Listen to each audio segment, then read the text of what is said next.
Please subscribe to my channel for more interesting videos. Thank you. A small orb of orange light quickly illuminated then faded back into the darkness as Paul Donovan took a draw from his cigarette. He sat slouched in a plush chair in his living room, the hand that held the cigarette now dangling over the armrest. When he exhaled, the smoke rose and hovered near the ceiling, though it was impossible to see it in the darkness. After a brief moment of questioning his willingness to continue, he picked up the TV remote in his free hand and pressed the power button. The solid blue screen initially caused his dilated pupils to ache, so much so that he winced and glanced away from the screen for a few seconds. Once his eyes adjusted, Paul swapped the TV remote for his wireless game controller. He pressed and held the start button until the system booted up.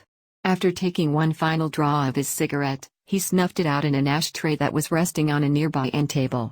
The disk reader inside his console whirred as it spun up to load the game data. Continue to level 3?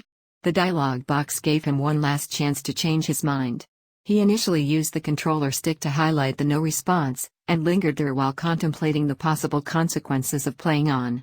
But he had to finish what he'd started, and he hoped that by completing the game he could put an end to this madness. More importantly, he wanted his son back, and he was prepared to do whatever was necessary in order to get him home safely.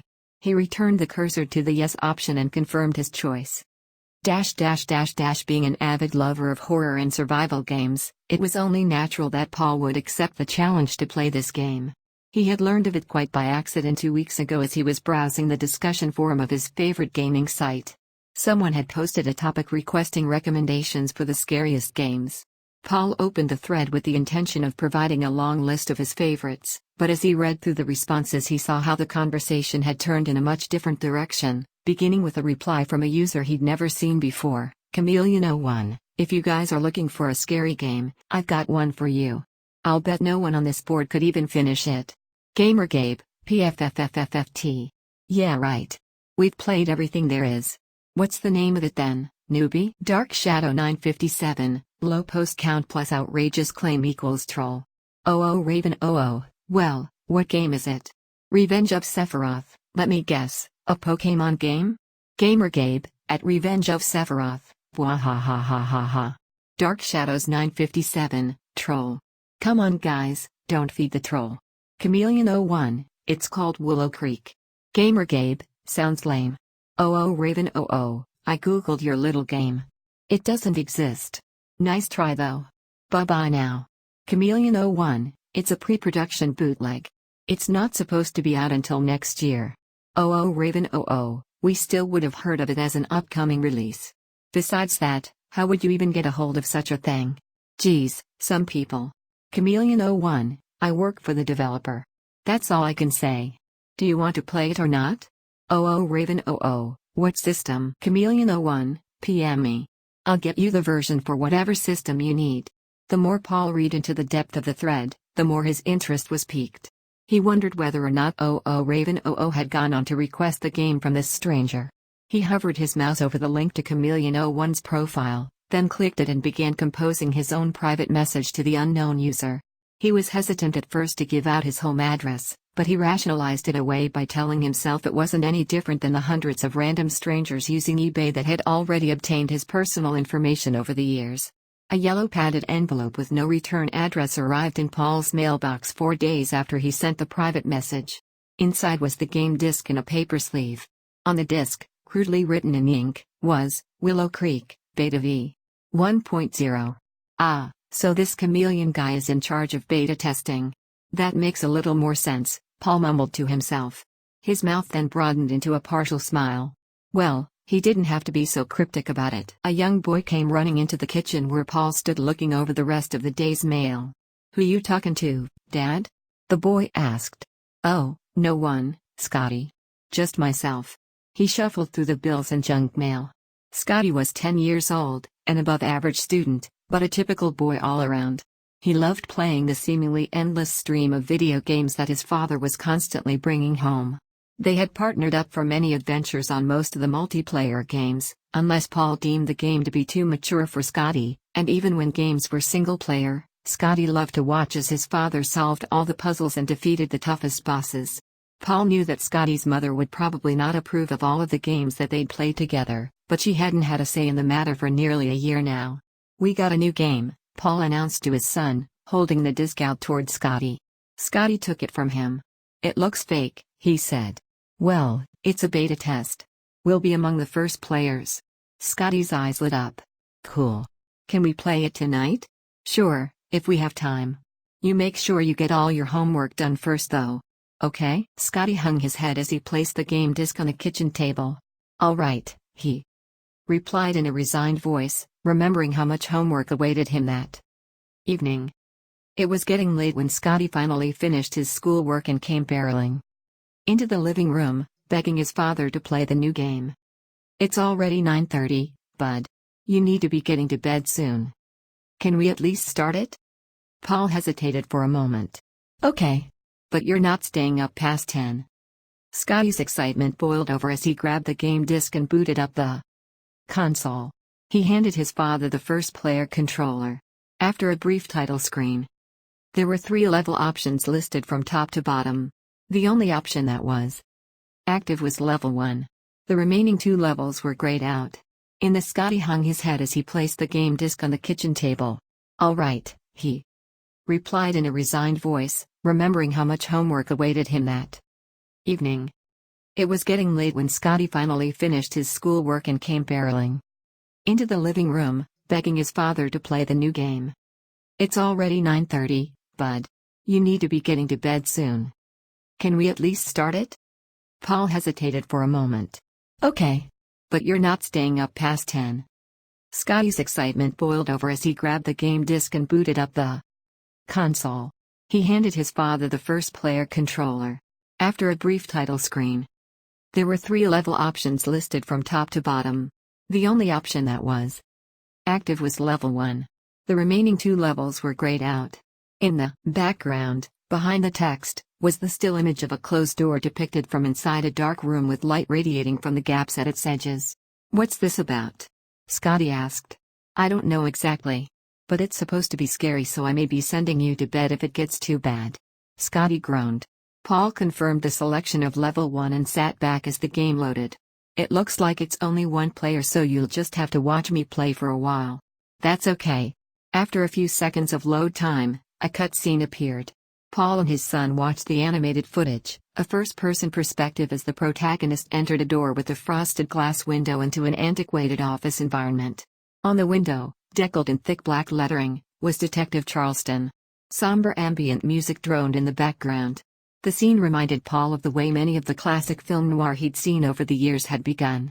Right away he realized that this would be more of a puzzle-solving game. An intellectual's game. Paul caught on to the gist of the game relatively quickly. He played as Detective Charleston, traveling all around the virtual town of Willow Creek and finding clues that could be pieced together to advance the storyline. In Level 1's mystery, he was introduced to the story of James Braxton, a man that worked the 3rd shift at the Willow Creek steel mill. One night while having an argument with a coworker, James was pushed into the blast furnace. The perpetrator left the scene and there were no other witnesses. It was up to Paul to find all of the evidence and have the murderer convicted. During one particularly realistic cutscene of the murder, Paul had ordered Scotty off to bed. Scotty protested at first, but soon relented. Paul finished solving the case by himself, and was pleased with his work when the police finally slapped the handcuffs on the murderer in the final cutscene of Level 1. The game automatically saved his progress. Paul's phone rang. He looked at his watch, 12:37. "Come on, you're going to wake up Scotty," he whispered as he reached for the phone. He answered it. "Hello? Thank you for setting me free." Paul pulled the phone away from his ear to glance at the screen. Unknown caller. "Who is this?" he demanded. "James Braxton." "Who?" "James. From Willow Creek. You solved my case." Paul was taken aback. He glanced at the television screen, which now displayed a dialogue box, beaconing, "Continue to level 2? Who is this really? And where did you get my number?" "I told you, I'm James from Willow Creek. I just wanted to thank you for solving my case. Now I'm free. I only had about 6 weeks left before reaching the dreaded 1-year mark. Thank God you came along. No one else had solved my case yet. Where did you get my number?" Paul interrupted. "From Chameleon, of course." "What the?" Paul trailed off as the phone slipped from his hand and landed with a thud on the carpet. His mouth slacked open in disbelief. He looked down at the phone. The illuminated screen stared back up at him. He could still hear the muffled voice at the other end. He grabbed the phone and shut it off as quickly as he could. Paul's heart was racing and drops of sweat began to form on his brow as he switched off the game console and the TV set. He was bathed in silence and in the darkness of his living room. After a long moment to gather his thoughts and to allow his pulse to settle, he quietly snuck into Scotty's room where he watched his son sleep peacefully for several minutes. Paul was not able to fall asleep himself until nearly 4 a.m. He could not shake the uneasy feeling of the phone call. His last thought before finally drifting off into slumber was how useless he was going to be at work later that day. Paul awoke in a fog at first, but then jolted upright when he saw the time on his bedside clock, 10:23. The room was washed in dim shades of gray as a heavy rain beat steadily at the roof and windows. Apparently Paul had forgotten to set his alarm amidst the chaos that followed his completion of level 1. After the utterance of a few choice profanities and throwing off the bedsheets, he darted into Scotty's room. His empty bed was neatly made. In the kitchen Paul found a note: "You were sleeping so well, I made my own breakfast. I have to catch the bus soon. Love, Scotty." Paul sighed and felt like such a failure as a father. It was in moments like these that he wished Laura were still there. He missed her in so many ways, and her penchant for organization, though annoying at times, was something he undeniably needed in his life. Paul stared into blank space as he relived in his mind the accident that took her. Once he snapped out of the vision, he decided to call in sick to work. Afraid to turn on his cell phone, he made the call from his landline. After a quick breakfast, Paul debated with himself about whether or not to continue the game. He finished off a cigarette as he rehashed the events of the previous night. As unnerving as it had been for him at the time, it now seemed like nothing more than a strange coincidence with a wrong number. A very strange coincidence, but how else could it be explained? Besides, Paul was never one to back away from a challenge. He had to finish the game. The console booted up, the disc spun, and the title screen gave way to the dialog box. "Continue to level 2? Paul confirmed the yes selection. The second case for Detective Charleston was that of a housing developer who had dug up human remains while leveling a lot for construction. The site of the discovery was roped off, and it was the objective of the player to properly collect all of the evidence and determine who the remains belonged to and what had happened to them. Paul was meticulous in his actions and was careful to think of every possible piece of evidence. He collected samples for DNA testing. He interviewed the former landowner, the construction foreman, and the equipment operator who had made the discovery. He pored over photographs of the crime scene. Little by little he pieced together the story of a woman that had been kidnapped and murdered. She had been carjacked and a fiery accident was staged to cover up the disappearance. She was then held captive by her abductor until he finally did away with her and buried the remains. The case was solved in its entirety when the DNA test results came back. There were 2 DNA profiles in the samples, one for the perpetrator, who turned out to be a known troublemaker in Willow Creek, and the other for the victim, Laura Donovan. Paul threw the controller aside. His pulse immediately increased to the point that he could feel his neck throbbing. His ears rang and he began shaking. "There's no way." He choked on the words. Tears welled up in his eyes as he recalled the circumstances surrounding Laura's death. The car had burned beyond